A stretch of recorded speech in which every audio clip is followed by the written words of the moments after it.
So a lot of people in our day and age, especially from what I've noticed, are struggling with depression and anxiety and just a lack of self-confidence. And today I'm going to talk about a little bit of my experience with that and kind of hopefully kind of helps you guys get a better sense of how you can live a better life. So when I was young, I didn't know what I wanted to do for a career, and when I was about 10 years old, I decided, you know what, I'd be interested in becoming a farmer. So ever since then, I have been wanting to be one. It still is to this day, and I hope to go into that career eventually once I can get everything worked out. But there's a lot of things that is hard for me to kind of understand, and there's a lot that I don't know that I really should know. And part of that is just experience in general, of having enough experience to be able to do my job effectively.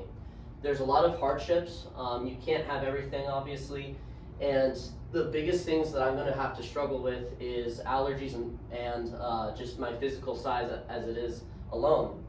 And that kind of, for me, just kind of lowers my confidence in myself and my ability to do things that I want to be able to do.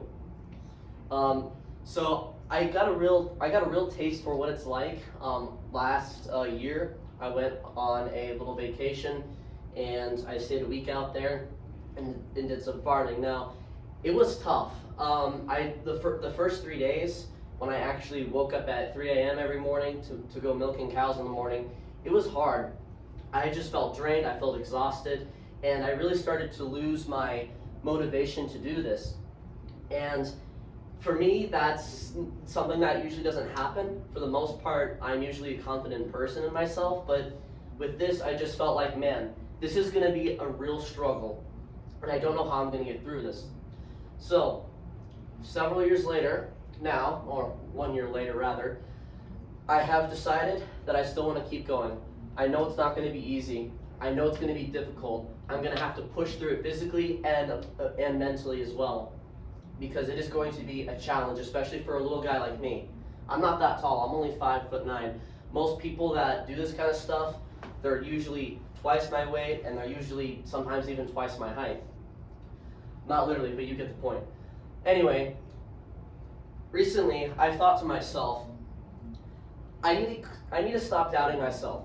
I was talking to my stepdad the other day, and he told me, you know what, you have such a passion for the things that you do, it would not surprise me at all if you successfully were able to do this. He told me, you are such a loyal person in the things that you do when you're, whether if it's your hobbies or if it's your job, you are very loyal to that, and I know that you will do great. And that, to me, brought my confidence up. Now for you, I'm not sure what your confidence may be. Maybe it's to please a parent, or maybe it's to make them proud of you, whatever it may be. Maybe it's to make you look good. A lot of the time, people like me, it's to impress someone else. We use that to please others, because that's what confident people like to do, is they like to try and please others to make them look good and to make other people feel good as well. So I know, back to the depression thing like I mentioned earlier, a lot of people, they just, for whatever reason, I don't understand exactly why, they just feel self-doubt. And I just don't understand it. But I'm telling you now, stop lying to yourself. You can do it. You can do it. You just need to find that motivation, and you need to find, what is this going to be worth it? If you're going through a hardship like a lot of us do, whether it's the loss of a family member, the loss of a friend, whatever, use that as motivation. And also, there's always a good thing at the end, no matter what it is, no matter what situation that you're dealing with.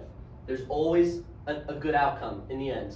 For example, if my great-grandmother died right in front of my eyes when I was about 6 years old, and I was kind of sad about it for a little while, and eventually it just kept tearing me apart just thinking about it, and I was tired of living like that. So what I did is I tried to look at the outcome. I'm like, well, I really just try to think about it. She wasn't a lot of pain. she was miserable, she didn't look good, she couldn't do anything on her own, she always needed help. And so now, looking back at it, I look at it in a positive way and say, she's in her resting place now. She's no longer in pain. That's a good thing. I want her to be rested, and I want her to not be in pain anymore. So situations like that, just looking at what's really going on here and looking at things from a bright perspective is huge. If you can do that with every little thing, it will make a huge difference in your life, and I can guarantee you that. I've had family members a lot of the time who are constantly negative about stuff for whatever reason, and I'm kind of guilty of certain things with this as well. But looking now, it's like it really wasn't that big of a deal. I just needed to find the light. I needed to make that good. It was a choice to make this a bad or good thing in my life.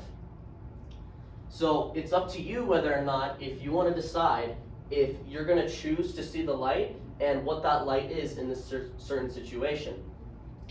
It's all up to you. You can do it. I know you can. Everyone has the capability to do it. I still do to this day have a lot of self-doubt because of my physical abilities, and it brings me down. It really does. But I know if I'm able to do it, and if I put the work into it, and if I look at the good side, even if I fail, I won't have to feel guilty for not trying, because I know that I did my best, and that, to me, is enough. So, like I said, it's up to you whether or not if you want to see the bright side of a situation or not. But there is always a bright situation to every little thing, every little situation that you deal with, all the time. It's just up to you whether or not if you want to see it. Thank you.